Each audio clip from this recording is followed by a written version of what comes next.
Alors, aujourd'hui, j'aimerais te parler de la possibilité d'avoir un permis de travail en seulement 2 semaines au Canada. Alors, ce n'est pas génial ça? Donc, retrouve-moi après le générique, on va détailler tout cela ensemble.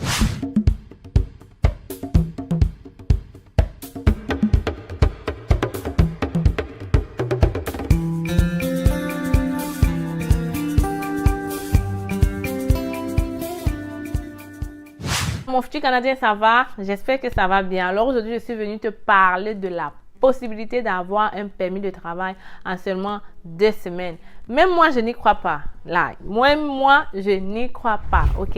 Alors, moi, je suis de ceux-là qui cherchent les informations sûres avant de dire quelque chose. Alors, je suis allée chercher moi-même et c'est ce sur quoi on va partager ensemble aujourd'hui. Alors, mes amis, aujourd'hui, on va parler de cette possibilité d'avoir le permis de travail en 2 semaines, ok? Comprenez bien, oui, on peut avoir le permis de travail en 2 semaines, mais ça dépend de la profession et ça dépend de beaucoup de choses dont on va discuter aujourd'hui.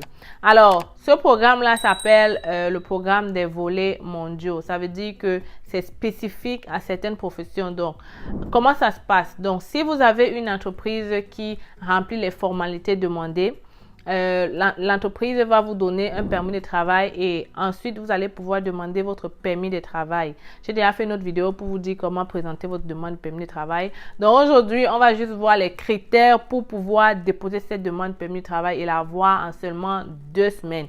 Et pour ça, je vais utiliser mon téléphone parce qu'il y a beaucoup trop d'informations que je ne peux pas retenir. Et voilà donc ce qu'il dit. Ils disent comment bénéficier du traitement en 2 semaines. La première chose, il faut présenter votre demande étant à l'extérieur du Canada. Bien évidemment, ok? C'est bien pour vous parce que je sais que la plupart qui me suivent là sont à l'extérieur. Il faut soumettre une demande dûment remplie. Alors pour connaître tout ça, je vais vous laisser le lien en bas dans la description, mes amis. Et il y a beaucoup de gens qui m'ont conseillé de supprimer les autres liens. Alors, je vais le faire, ok, parce que je trouve que beaucoup se mêlent. Donc, je vais supprimer les autres liens. Et maintenant, à chaque vidéo, je vais juste mettre le lien qui concerne la vidéo. Je pense que c'est mieux pour nous tous. Troisième chose, il faut joindre votre examen médical. Pourquoi? Parce que bien évidemment, tu veux l'avoir en 2 semaines. Donc, on ne veut pas prendre il n'y aura pas le temps que tu déposes d'abord et ensuite on te demande de faire ton rapport. Ça va dépasser les 2 semaines. Voilà pourquoi en envoyant directement ta demande de permis de travail, on t'exige d'envoyer ton examen, le rapport de tes examens médicaux. Quatrièmement, il faut joindre les certificats de police au besoin. Et ils disent aussi ici que pour le rapport d'examen médical, c'est aussi au besoin. Donc, possiblement, ça va dépendre quand tu vas remplir ta demande. Parce que comprenez bien que quand vous remplissez une demande, on vous pose certaines questions. Ça, c'est pour ceux qui font en ligne. Si c'est sur papier, il faut aller à l'ambassade. C'est là-bas. Il y a des personnes autorisées et plus compétentes que moi qui vont vous dire si oui ou non vous devez joindre l'examen ou alors si vous devez mettre votre certificat de police parce qu'ils ont mis au besoin. Donc, ce n'est pas tout le monde qui doit mettre ces documents-là. Maintenant, qui doit ou qui ne doit pas, je n'ai aucune information. Ils ne l'ont pas mentionné. Donc, il serait mieux d'aller voir l'ambassade si vous le faites du papier. Et en ligne, je pense qu'en fonction des réponses que vous aurez mis, on va vous donner une liste des documents à télécharger. Et je pense que là, vous allez savoir si vous devez mettre le rapport ou pas. Ne rate pas le plus grand événement pour nouveaux arrivants au Canada. Tu te demandes c'est quand? Alors, c'est le 21 décembre à Montréal, complexe La Providence. Tu te demandes qu'est-ce qu'il y aura là-bas? Réseautage, défilé de mode, danse culturelle et plusieurs autres surprises. La plus grande, c'est qu'il y aura des jardins et des conseillers financiers pour t'apprendre comment vivre, t'intégrer au Canada. Il y aura un bal de nouveaux arrivants. Vous n'avez pas idée de ce qui vous attend. Franchement, venez, on va travailler dans la bonne ambiance. Alors, ne manque cet événement pour aucun prétexte, les amis. Immigrer au Canada, c'est bien. S'intégrer, c'est autre chose. OK? Alors, quatrièmement, on dit qu'il faut joindre une traduction certifiée conforme si les documents que vous téléversez ne sont pas en français ou en anglais. Vous devez faire une traduction et ça, c'est pour n'importe quel programme. Tant que vous avez vos diplômes en français ou en anglais au Canada, puisque c'est un pays bilingue, il vous permet de ne pas faire la traduction. Mais si c'est dans autre langue, là, il faut faire la traduction. Ensuite, on dit qu'il faut joindre les frais de traitement et je pense que pour le permis de travail, c'est 155 $ seulement. Et il faut soumettre vos données biométriques dans les 2 semaines suivant l'envoi de votre demande au besoin. Ok, donc une fois de plus encore, ce sont ces gens qui sont mieux adaptés pour te dire. Ok, maintenant on va regarder du côté de l'employeur quelles sont les exigences et même aussi de votre côté, parce que là je vais citer vraiment les professions qui sont adaptées à déposer la demande en 2 semaines. Et je vais encore aller une fois de plus avec toi dans le site parce que là, ils ont segmenté ça en 2. Alors, si tu veux pouvoir passer à travers le volet de traitement d'une demande en 2 semaines, il y a 2 conditions séparées. La première chose, est-ce que tu as besoin du code EIMT? J'en ai longuement parlé dans la chaîne. Sachez que pour qu'un employeur vous embauche, il demande un code EIMT ou pas. Alors, on a 2 options. Premièrement, est-ce que l'employeur a besoin du code EIMT ou alors est-ce que l'employeur n'a pas besoin du code EIMT? Et voilà ce qu'ils disent. Si l'employeur n'a pas besoin de code EIMT, vous pouvez présenter votre demande en 2 semaines si vous respectez ces exigences-là. Ok? Alors, la première exigence, vous devez présenter votre demande bien évidemment à l'extérieur du Canada. Deuxième, votre emploi correspond au genre de compétence 0 ou au niveau de compétence A. A, ça veut dire poste professionnel. 0, ça veut dire poste de gestion. Ok? Donc, ça, c'est selon la classification des professions, ok? Deuxièmement, votre employeur a soumis son offre d'emploi par l'intermédiaire du portail des employeurs et a payé les frais relatifs. Donc, ça, c'est du côté de l'employeur. Il connaît tout ce qu'il doit faire pour pouvoir embaucher. Donc, une fois qu'il a déterminé qu'il n'a pas besoin de code EIMT et que vous avez déterminé que vous êtes dans la formation, en fait, je pense que l'employeur vous dit, ok, l'employeur sait s'il a besoin de code EIMT ou pas. Ok, et c'est donc là où, en fonction de ça, toi aussi, tu connais de quelle façon tu dois. Je disais que donc l'employeur sait s'il a besoin de code EIMT ou pas. En majorité des cas, quand les employeurs ont l'habitude de recruter à l'étranger, ils savent s'ils en ont besoin ou pas. Ok, donc je vous ai parlé de ces postes compétents. Maintenant, prenons le cas où l'employeur a besoin de ce code EIMT. Ok, on dit si vous devez obtenir EIMT, votre demande pourrait être traitée en 2 semaines si vous répondez à ces exigences-là. La même chose, vous présentez une demande à l'extérieur du Canada. Vous avez obtenu une EIMT favorable par l'intermédiaire des volets des talents mondiaux du programme des travailleurs étrangers temporaires. Et si on part maintenant voir que nous dit le volet des talents mondiaux, quelles sont les professions qu'on retrouve à l'intérieur de ce talent. Quand on parle d'admissibilité, en fait, on est en train de vouloir déterminer les professions admissibles, ok?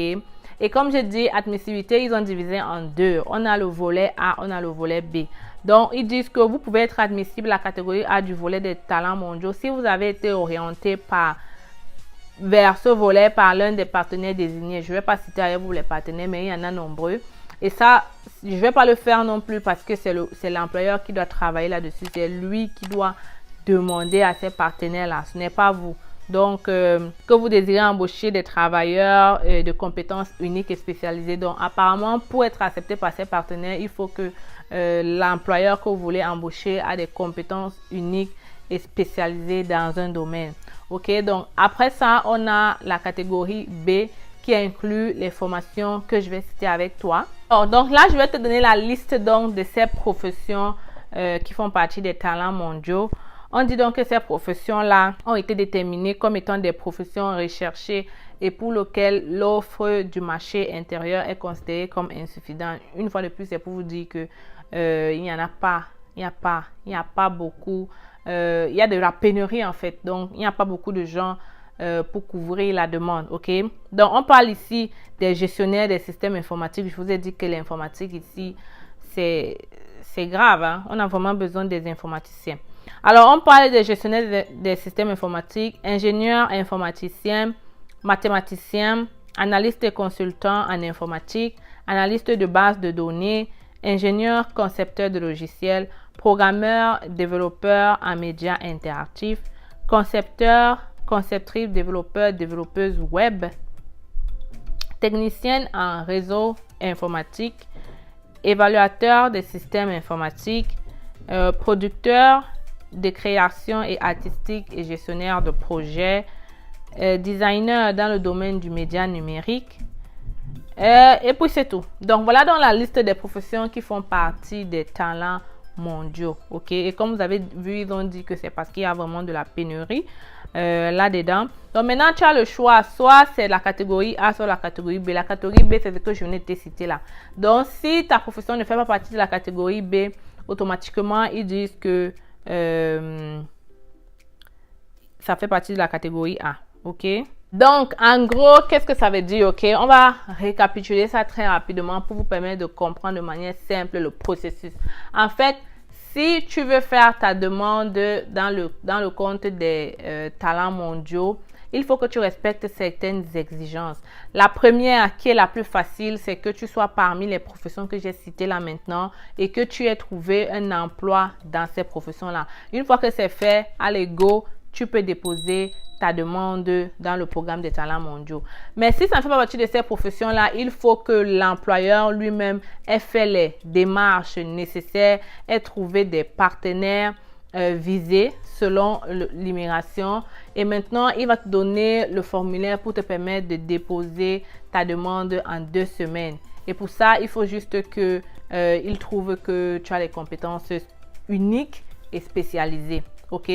Une fois que c'est fait, que ce soit de l'un ou de l'autre, tu es prêt à déposer ta demande de permis de travail en tant que volet des talents mondiaux et tu vas inclure tous les documents que j'ai cités qui étaient le certificat de police au besoin, le rapport médical au besoin, la traduction au besoin et tous les formulaires en fait. Donc pour savoir tous les formulaires, bien évidemment, tu dois créer ton compte en ligne si tu le fais en ligne ou alors tu dois aller voir l'ambassade si tu veux le faire sur papier. Ils vont te donner tous les formulaires à remplir. Et tu vas le faire et tu vas obtenir ton permis de travail en 2 semaines. Alors, c'est vraiment très facile. Alors, je ne sais pas ce que vous attendez, guys. Allez, directement, va faire ta demande de permis de travail. Et bien évidemment, l'élément clé, tu le sais déjà, je l'ai toujours répété dans la chaîne, c'est le CV canadien. C'est ça qui va permettre à l'employeur d'être attiré par tes compétences et par tes expériences. Donc, fais-moi un bon CV canadien et je suis sûre que très rapidement, dans les professions que j'ai citées là, surtout informatique, tu vas très vite trouver un employeur qui va être prêt à t'embaucher et qui sait, qui va même être prêt à payer ton billet d'avion et à payer toutes tes procédures d'immigration. Alors, si tu as besoin d'aide pour créer ton CV canadien, je suis là pour ça, ok? Et je pense que ça peut t'aider aussi à réaliser ton rêve canadien. Alors, contacte l'équipe, c'est facile. Alors, c'était l'instant, c'est facile. Toujours content de te parler. On se retrouve très bientôt avec une autre vidéo. Ciao!